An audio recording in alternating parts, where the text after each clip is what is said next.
Hey, welcome everyone to the very first Wizards Outlook for the 2025-2026 regular season. We got Cardell Dudley Jr. joining us live, as you can see, from Care First Arena, which means it is media day. I've lost track of how many numbers, what number one this is, Cardell. It's been quite a while. 11. All right, it's 11th media day. With at least a couple of regimes that said, every year there's kind of a theme or what's supposed to be a theme or a mantra for every team when they get started. So I guess we'll start with that. I know you sent me a quote from Kispert, and I know we'll get to that a little bit later. But were you think about how last year went with the theme? What did you feel was the overall theme, and how receptive, how refreshing was it to hear whatever it may have been? I mean, it's what's needed. Offensive talent is that's not an issue. They struggle greatly to get stops.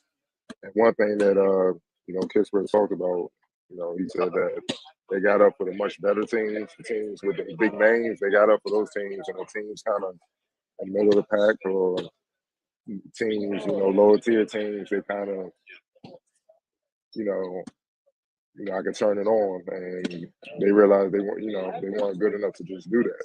You got to bring it every night, no matter who's in the jersey. Still NBA play on the other side, and those games catch up. And then you look up, you out of it late December, and it's just like, man. So, with the vets they have now, CJ, Chris, and all those guys, that have won a lot of games, won the championship, and been deep in the playoffs. You kind of hoping that that outlook will flow on the young guys, kind of fall filter down to them. Yeah, I'm happy that they spoke on it because we definitely saw there was I don't know how many nights that we got on Wizards Outlook and talk about the general overall inconsistency from them. Like every once in a while we'll see, before a couple games, be like, all right, that's what the standard needs to be on that end of the floor. And then we might not see it for another week, Right. sometimes two. So hopefully that's something that we see. That's a reoccurring thing this season for sure because it has to change. They're regardless of what happens, like they're fine on the other side. I know every year, folks come in. Some folks come in a little heavier. We talked about the importance of year one to year two, and sometimes year two to year three for young guys. Had a lot of young guys last year. Seeing them to start the season, anything pop up to mind in terms of who physically maybe looked a little bit bigger that took advantage of that off season? Bub got a little bit taller. Saul said he grew a little bit. Cam looked bigger, a little more. He looked like he ready to make up for lost time.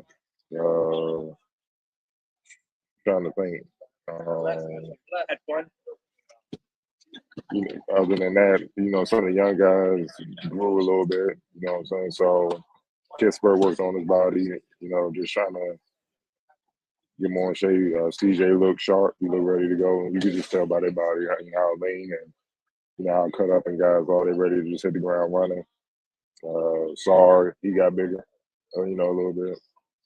So he said main thing this summer, he definitely was focusing on the weight room this summer. You kind of saw in the summer league right away how he was eager to impose his will, whereas, throughout the season, he was kind of trying to figure things out, and guys would hit him first, and then he'd kind of respond. He was hitting guys first throughout the summer. So, that's about it. Just a natural progression of the young guys. All right. So it's a great thing. All right, we'll get to going down some of the roster and get to some of the nuggets that you took from today. We'll start with one of the vets. We're happy to have him back, obviously, and hopefully he's able to play a little bit more this year. They got him via trade last year, but Khris Middleton. Yeah, man, healthy. Obviously, he's been here for a whole offseason instead of coming over for, the tail end and the trade. You already know what he brings to the table. Being mid-range king, understands how to get to his spots and score, consummate professional. Somebody I think can help the young wings like Keyshawn and even Bilal. Killer Cam. If y'all know what I'm talking about Cam Whitmore. I'm be saying that a lot because he's a killer for sure. Even Will Riley, the rookie, he can help them how to he can help them guys mature a lot faster than normal because of what he's accomplished. He's literally done everything in the league. As far as from an individual concept, being an all-star, big-time scorer or whatnot, and being a key contributor to a championship team. He's done all that. So it's nothing but lessons in game you can get from that if you're on the lane. Well, all of them, but especially if you're a wing player, you should definitely be trying to pick his brain, man. So one thing he said, and proving he's a consummate professional, he's just like, he just try to play in the NBA as long as he can because he really recognize how much of a blessing it is. So it doesn't matter if it's a team that's rebuilding and trying to take the lead like the Wizards are, or if it's a championship caliber team. His approach no change. His approach to show up and do his job, man. That was refreshing to hear. Nah, I think that's great for them, for all the youth that they have with his roster. We saw that a little bit in spurts last year. The times when he did play versus when they kind of shut him down for the rest of the season. Had moments where you saw just how many different ways he can impact the game. I think that's just a great example for the young guys, especially the wings. And he has similar size to a lot of the young wings on his roster. For to piggyback off everything that you named, I think that's a great example. And somebody who he got it out the mud. It's not a first round pick too. Yeah, like he talked about Detroit. He said people forget his rookie year in Detroit where he didn't play, and he said his best with Greg Monroe. I'm trying to think who he named off. Former guy, I forget the names, but just vets that was trying to school him the way he's trying to school some of the youngest, man, so they can be ready. And he ended up, Tayshaun Prince was one he mentioned when he was in Detroit. So guys like that. So, he's been in this situation before, man. So even when he got to Milwaukee, same thing. They were trying to build up. He was there with a young Giannis Raw, trying to figure it out. And he saw Giannis become. He got to a point where he was the best player in the game. You know what I'm saying? He's still up there, top 2 or 3 if you want to be technical. So, he's seen it all, man. Got a lot to offer these young guys, and he can still play at a high level. From one vet to another one, this guy's a little new. You got CJ McCollum. Obviously, you got Chris is a great example on the wing. This another veteran guard here in CJ. Your thoughts after hearing from him for the first time today? Oh yeah, he definitely taking the young guys under the guards, especially the Bubs, the Trays, all the young guys, man. They gonna hear whether they like it or not, man. You know what I'm saying? That's just it. That's CJ's approach. Loves to talk. Threw Bub a little funny shot talking about his Browns got the same record as the Ravens, which is hilarious. So you're not gonna get into that. We won't say that, but Bernard is being a professional. One thing he's trying to grill into the young guys is that get a hobby, man. He says on our own season, and he said one thing that's a great thing, but it's also could be detrimental down the line is that they live East City basketball. Like he said, he asked Trey, like, "Yo, what do you do for a hobby?" Like, I just hoop. He said, "No, man. Like, what's your hobby?" Like, me outside of basketball. He's like, "Yeah, man." He's like, I just hoop. You know what I'm saying? He was just like, look, man, you got to find something because you're going to go crazy because it's your job and the stress is going to come. Like, it's inevitable. 82 games and you need something to kind of take your mind and give you, just refresh you so you can come back to work the next day and bring the energy that's needed to be the best you can be, man. And these young, I guess it's a good problem for right now. One of the good problems, as Marlo would say, that these guys are so much of gym rats. They so addicted to the grind, the work of getting better that they don't look at it as like it's something wrong with not having a hobby. They just rather hoop. Like they bored. I'm going to the gym to hoop, and that's why they skill set. So so I'm not. You know what I say about Trey, man. He's a professional scorer. Ain't too many people with that label. He gonna score. So if he round out his game, he's gonna be a problem. So that's the main thing CJ been trying to reiterate to the young guys, like get that so you can have balance in your life. He's at a different stage where, obviously he got wife and kids. He knows what's gonna happen when he leaves them. He going home, he grown man with business, you know what I'm saying? So, that's what it is. But just trying to reiterate that so they're ahead of the game. Also, little things like treatment. You know, he said, "Bro, walk past him like, man, you old as dirt, dog. You getting treatment. We ain't even start the season yet." He said, "Bro, I'm being proactive. You need to apply this right now too." 'Cause he said, "Are you clowning me? I was clowning Steve Blake and all those guys when I was in Portland." And they said, "All right, you laugh now, but one day you'll be in shoes." And he said, "Look up, I'm in those shoes." And it's just funny to go by like that. So he's being proactive so he can prevent injuries so his body's healthy and all that. All the little recovery things, you know, there's nothing wrong. You don't want something to be wrong, then you want to get on it. You want to be proactive and make sure, you know, you're on point with your body so nothing can go wrong. And last year he broke down, you know, and so he had to get right. So he had a long off season where he can build up, man, and be ready for this season, man. So, you know, we all know what CJ gonna bring to the table. He gave the Wizards 50 minutes here. So yeah, they got a lot of that. So we already know what he brings to the table, man. So it's just about teaching them and showing the ropes so they be a grind, being the consummate professional. You know, that's the one thing I'm excited. Like it's one thing to have vets, but you know, we've been covering the league a long time. And some vets you don't want around young players. You're like, nope, nope. You're gonna be a hell of a, you're gonna be a very bad influence. You're gonna lead them down the wrong road. You know, but these are two vets that bring them. Yeah, we good. Ain't gotta worry about it. You know what I'm saying? And they can show these young the ropes. Yeah, definitely nice to have another vet in that portion of the roster, in that position group, obviously with the guards. You know, they had Marcus Smart. We saw the impact he had during his short stay here last year. So I'm happy to have CJ here for that. But yeah, the conversation with Bub, like Bub, you just played 82. Yeah, we need you to be proactive on taking care of your body as well. If you want to try to continue to do that, go for it. But that's part of that young energy when you think you're invincible, man. I had that like in college. I hated ice. I really did. In the training, give me ice a lot. And as soon as you leave, throw it in the trash. Man, I got ice my knees all day, every day, dog. I'm chasing at these young boys, man, the gym. So yeah, man, just get on it early. You'll be thankful later. All right, I want to one of the another one of the guys that are young, but he's a little bit older than some of the other youngsters on the roster. We got Bilal Coulibaly. But we know he got hurt, during the summer. With some America, the little fever stuff. So, he had a cast on his hand. He doing what he can, but it's gonna be a minute. He gotta get right, gotta get healthy.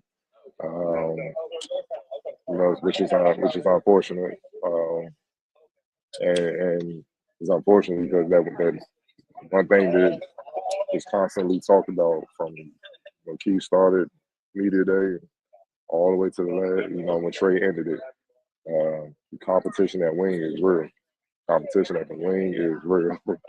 And but Bub can't, I mean, not Bub, but Bilal can't be a part of it because he's hurt. You know what I'm saying? So he can only be on the sideline doing mental reps, but doing other stuff, running. Like, ain't nothing wrong with his legs. So he can stay in shape, do what he can do, get reps up with his left hand, work on that. It's still work you can do to be sharp when his right hand heals. So, that's the main thing. But before he got hurt, he was talking about how he, trying to get stronger, expand his range on his jumper, build out his 3-point range and all that, and become better as a playmaker. Obviously, him being hurt kind of, staggered because now it's time missed, but that's what he was building throughout the summer. Yeah, unfortunately for him being hurt. But I was gonna touch on that point too. It's the wing depth is crazy. On this roster, camp should be interesting to see who survives that crazy battle. So with him being out, I'm anxious to see who's able to step up and take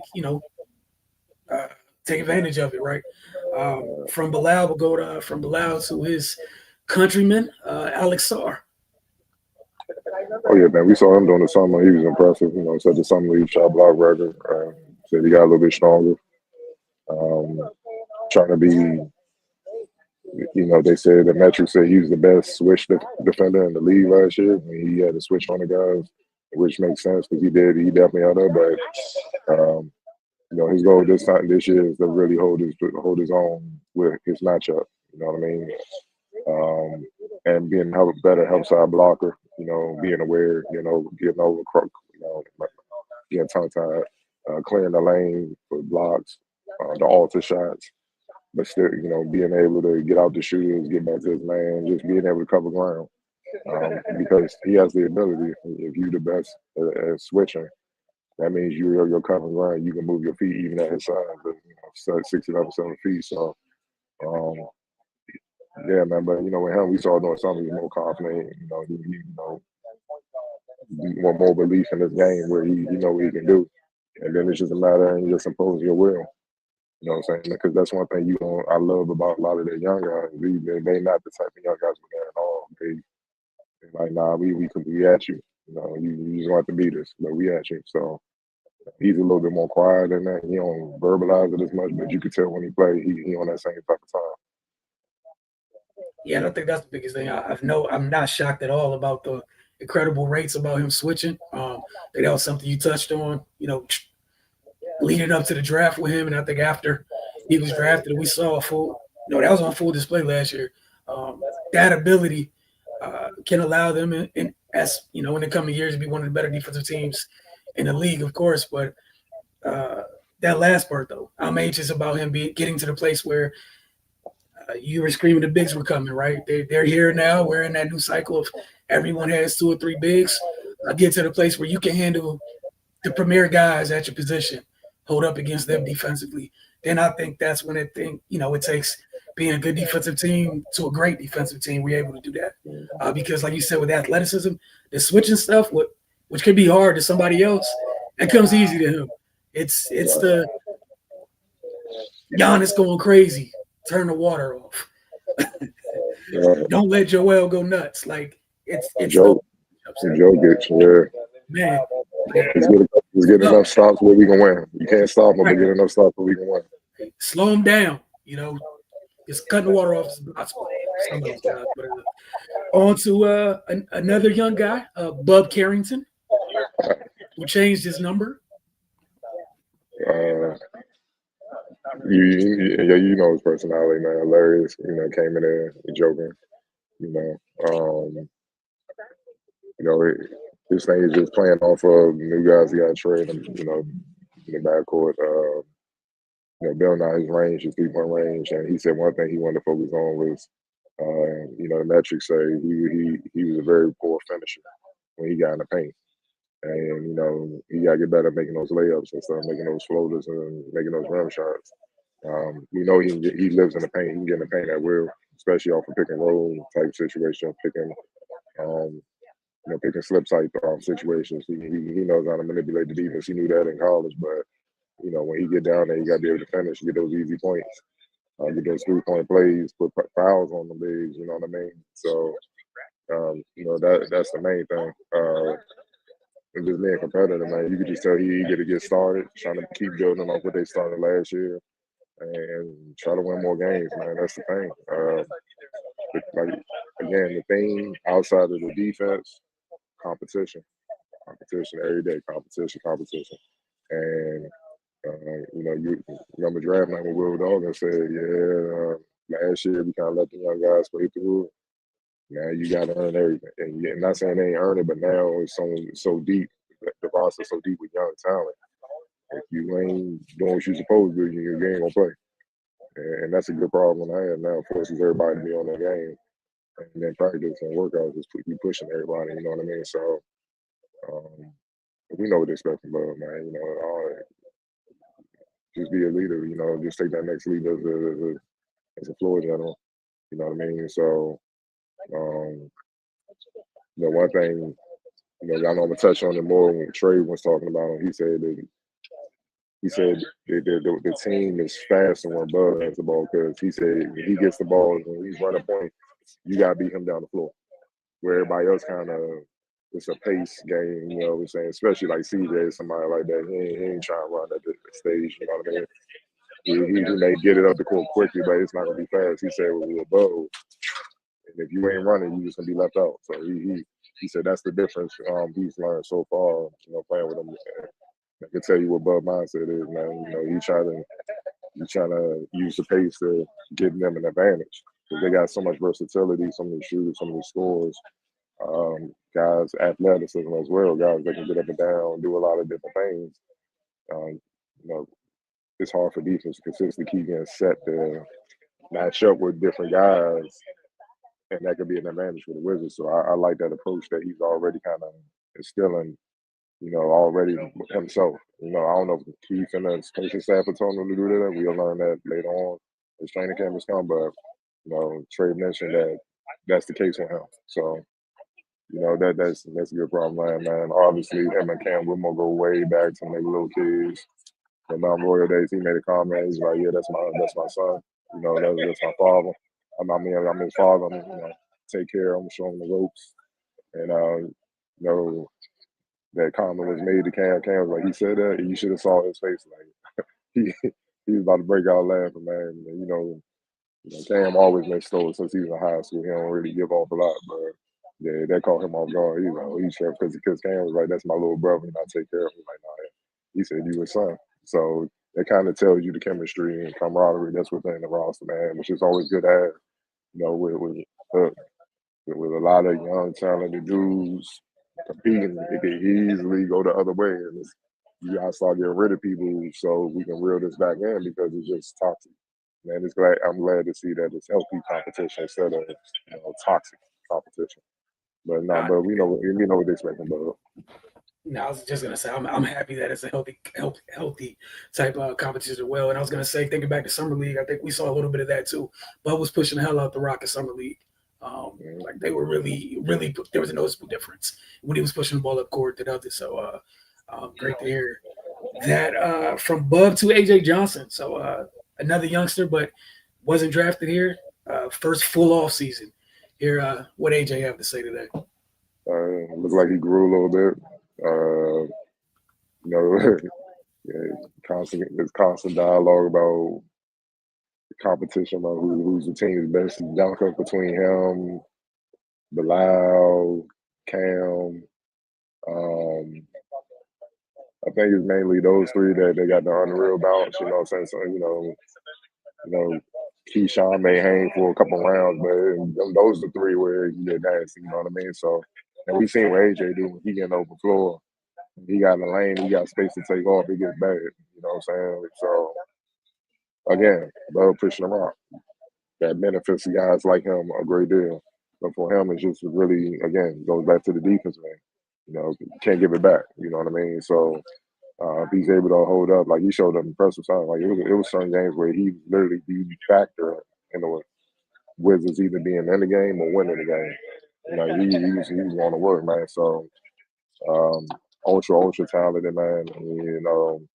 And part of he's another one I forgot to mention that the guy next to him on the screen, CJ, is mentoring, trying to teach him rope, better feel, just trying to speed up the field for the game at the NBA level. Because if he can get that, where he can blend that with what he does athletically and stuff like that, he can get nasty, man. Because, yeah, like, this is going to be an exciting team to watch.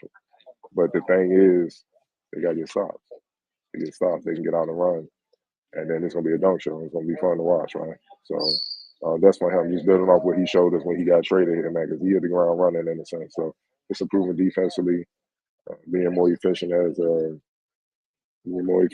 a shooter, and then knowing when to shoot. And if he does that, everything else will take care of itself. Yeah, for sure. I think his very first bucket as a Wizard, he put somebody in the basket. I think that's how he introduced himself to Wizard fans last year. From AJ to Keyshawn George. Well, we saw him in overseas, playing for Canada, man. He did his thing. And he wanted to play. One thing he said the goal this summer was to be more aggressive, as far as scoring. A lot of times he said last year he was getting a paint, and then the coaching staff showed him even the message proved he got a paint. He was kind of like, I don't know what to do. Should I shoot it? Should I kick it back out for three? And they're like, oh, you already there. Finish. Like, you're be aggressive. And that's why he wanted to play for Canada, where they put him in a go-to role, and you saw the highlights. He was going to work, even in summer league he was killing. So I think he said he spent most of the summer here working out with the coaching staff, and it showed. Like his game is definitely taking the lead. He's way more skilled. Like last year, 3-and-D. You see him putting the ball on the floor, mixing dudes up, posting up, mid post, low post, kicking, making the right reads, cross court passes, He passes with curls in the mid range. Like his all around offensive skill set grew in a matter of a few months, which is a testament to the work he put in, how he worked, and his potential, which we saw last year. So, he's just more confident too, man. Last year, rookie, he was a little quiet. He'll talk, but he quiet.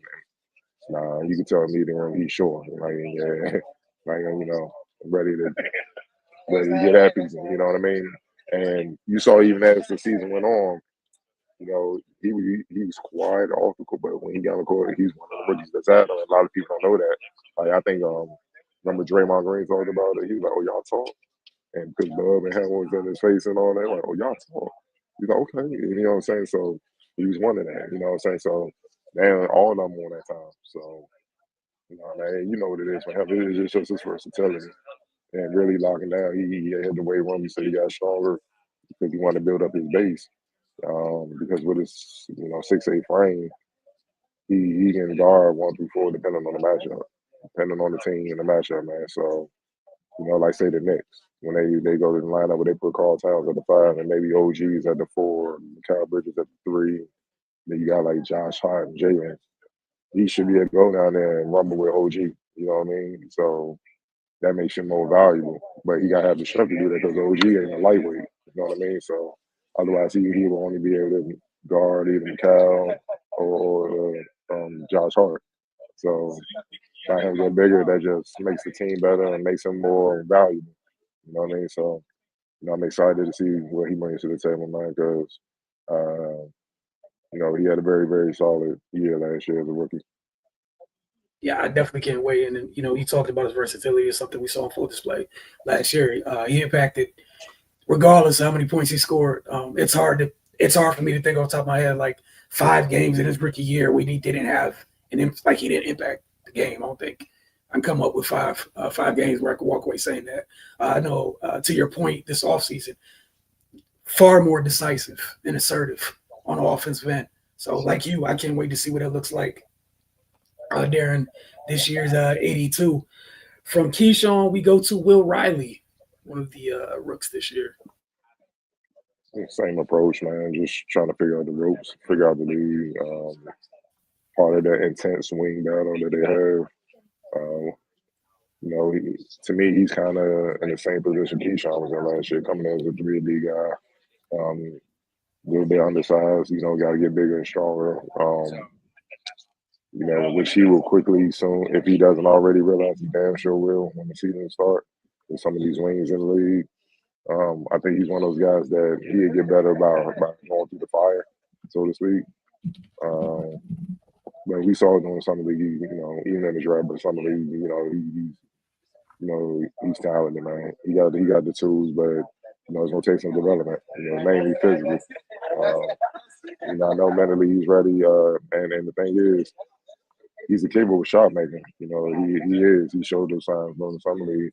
I think his coach said, his college coach said he's the second best as far as making tough shots out of the guys he's coached, and that's saying a lot. Underwood as at Illinois, he's seen a lot of players, so he has it in him, man. And it's kind of like just following the lead. Like I said, if I'm him, I'm with Chris Livingston every day, so I can get all that game, all that league knowledge, and I can kind of speed up the learning curve, so to speak, if that makes sense, man. So, that's what it is. I wouldn't be shocked based on where the roster's at, who knows, but I wouldn't be shocked if he spent some time in the G because it's just a log jam at wing, man. Like, at first, he might be able to be on the roster, but with Bilal hurt, or think about when Bilal come back, you know what I mean? So, it's a log jam at wings, man. I won't be surprised to see him down there, but we'll see how it goes. And I totally agree. I wouldn't be shocked to see him with the G, and hopefully makes the most of it. And as the year goes on, when we see him again, that we're ready to take advantage of some of those minutes he may get. But the depth is a huge thing to another rookie. We got Mr. Trey Johnson, professional scorer. Whenever his name came up with everybody that talked today, they just shook their head like, man, that boy can shoot the hell out the ball. And Corey Kispert said, he burns nets down. Like it's ridiculous. And Kisper's a pretty damn good shooter. And he said he burns the net down, man. Like he put the ball in the basket. And Schrader's one of the dudes that's a natural scorer, man. He doesn't lack for confidence, and that's what they are out there. Like he's super confident in his ability, and he's a gem rat, man. For him, the main thing is proving he can defend and make the right reads. He said, people kind of been asking, you can kind of tell people kind of been wondering how him and Bud will coexist, but similar size, similar all around skill set, but Bub is more of a pass first type of guy. Trey's more of a scorer, so that's easy. But Trey can make plays and Bub can score. It's the same dynamic. It's similar like back in the day where the difference between Baron Davis and Steve Francis. I always felt like Steve Francis was more score first, but Baron Davis more pass first. But they were both super athletic, do everything on. It's that kind of that similar type of deal, man. So, I expect them to do a lot of damage in backcourt. I expect that, I expect him to light things up, man. What I'm saying? Do what he do. But, the main thing is keep their turnovers down, and he got to get stops. Because especially as a rookie with his scoring ability, he's going to fire up some bets. When you get to cooking them and stuff like that, they're going to come back at him. If he can't hold up defensively, it's going to be bad for him. And they can play him right off the floor. You know what I mean? Because can't get stops. It's hard to stay on the floor. I don't care how good of a scorer you are, man. So that's the main thing, man. But offensively, he's ready to go. Yeah, I was gonna say I don't think anybody's worried about the one side of the floor. It's just about making sure you don't get played off the floor. Because we know in today's league, if you can't hold up with that end, hey man, some teams are merciless with that.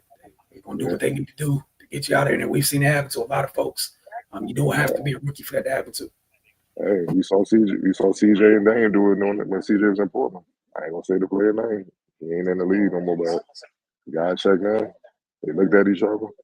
All I know is 4 threes came between Dame and CJ, and a 2-point deficit with Wizards went to 14. And man got subbed out quick. We ain't see him no more. So it's cold blooded with that. For sure. On to Corey Kispert. Oh man, yeah, him just getting healthy. His thumb. Remember, he messed up his thumb at the end of the year, so just getting that healthy. He said he feel like he got a new thumb. Like he said, now he don't even register that he had to get surgery. All those world class shooter defense. So they get his base stronger so he can hold up, and also not just him, but everybody on the team be more efficient, not just hitting threes, but being more wary of the threes they take. He said all three pointers ain't all equal. And he said everybody it shouldn't be equal opportunity for 3-point shooting across the board on the roster. Because you can literally shoot yourself to a loss. And you saw the Wizards do that a lot. So just don't shoot it because you're there. Right? One thing if you open, he said, or did you shoot it off a swing open, or did you just shoot it because you got past it and you ain't got a shot off quick? Like that's gonna be the telltale. See, right now, it's me today, man. It's Kumaya's Christmas, man. Everybody happy. You're gonna see when the war starts if what they've been saying is real. So that's gonna be the telltale. That's gonna be the test. Are they gonna stay disciplined with their shot selection? Are they gonna stay committed to the defensive end? Are they gonna do the things that they're preaching? And that only time will tell, man. The talent's there, it's clear. Like no one's questioning the talent.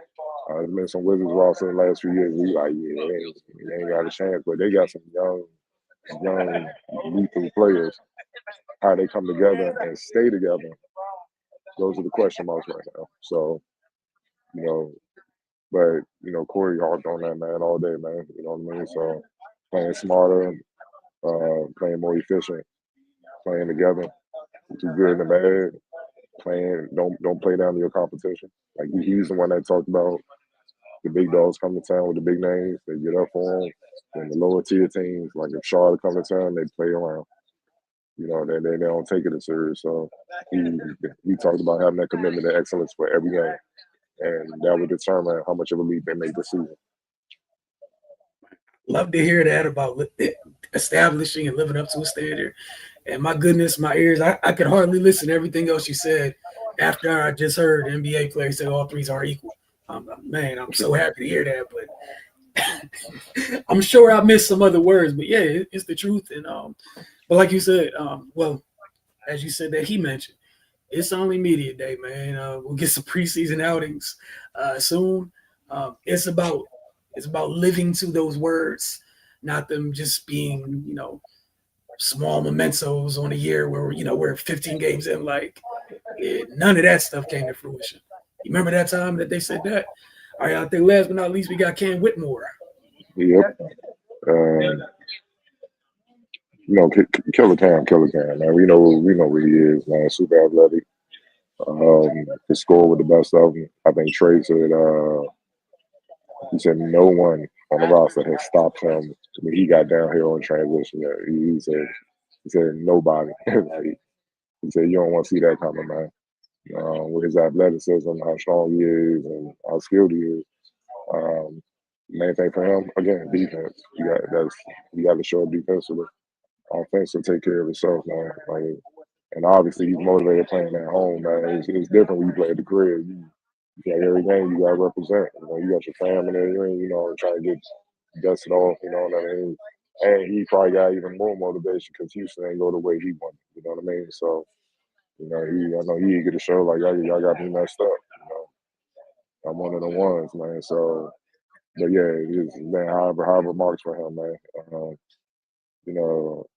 Super athletic, like NBA dunk contest winning athletic, man. Beast attacking the basket, man. They hit the three, be efficient. Just make for him is just being a versatile defender because with his athleticism, there's no reason why he can't be an elite defender. And how strong he is, there's no reason why he can't be an elite defender. Being able to make the right reads helps side, being able to get over the screen, get under the screen, don't get screened at all. I can't imagine the wing willingly trying to post him up unless they crazy like a Shea or somebody like nuts like that think they can get off on anybody. If he too strong, man. 6'7", 220 with the way he can jump, man. That's not an easy win trying to post up. So for him, it's just staying in front of people, staying in between them, your man and the basket. And if he could do that consistently, he'll be more than fine. Yeah, you always say if you can move on one end, you can move on the other end. It's just about doing it. Again, this is you have athletes among athletes on professional sports. Is one of the guys in the upper echelon in terms of athleticism. So yeah, if he's able to do that, you'll be on the floor. This is somebody I'm anxious to see if they can take advantage of that time until Bilal comes back. Obviously, he can play with Bilal, but just saying there's an opportunity here if you take advantage of it. And we'll see how that goes. But, man, definitely looking forward to see, obviously, with some training camp practices and whatnot, but just ready to see it in games, man. It's always great to hear the words on media day because everybody's undefeated. Everything's great around the league. But, I want to see it when it matters. I want to see how things start to work out. You had any other thoughts you wanted to share today with me today? No, sir. I have clips and all that coming up later today. All right, guys. So you guys already know. Let me get this up on the screen. See if we can get this up here. All right. So right there, QR code. Go and get that. That takes you to the FocusTV.com. Try to put that up a little bit more for you guys. As Cardell said, gonna have clips. So obviously follow Focus TV on your social media mediums, and we'll check it with you guys a couple more times this week. Man, looking forward to preseason action. Looking forward to, the curtain rising on the opening 80, curtain rising on the 82 for the 2025-2026 NBA season.